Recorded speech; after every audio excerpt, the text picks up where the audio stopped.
This is Flat Cap Cafe Racer.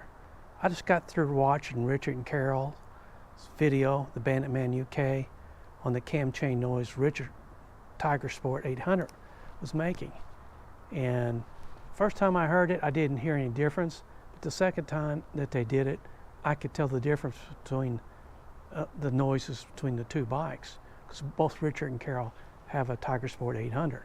So I decided to come out here and listen to mine. Not only am I going to but before I do my Tiger Sport 800, I'm going to do my Tiger 900. I've had a lot of Triumph Tigers over the years, probably 4 or 5, and I don't really think my Tiger 900 sounds different than any of the others. Well, let's see if you can tell the difference between my Tiger 900 and the Tiger 800. First, let me tell you, all the bikes have been sitting out here for a week or so, haven't been started, so they're cold. It's going to be a cold idle, so it's going to be pretty fast.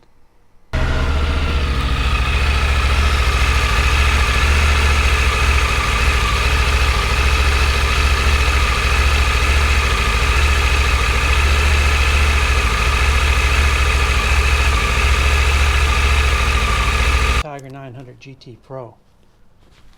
We'll go over and listen to the Tiger 800 now. Okay, Tiger 800.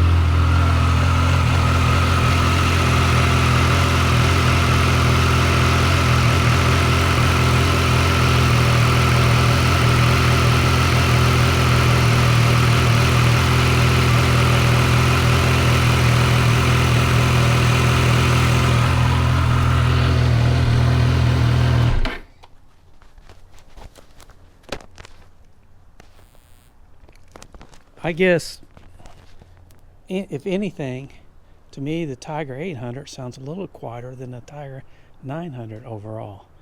What do you think? So the Tiger 900 GT has got about 10,000 miles on it, and the Tiger 800 Sport has 4,900 miles on it. So I don't know if that makes a difference or not. What do you think, Richard? Carol? Sound okay to you? Flat Cap Racer out for today. Bye.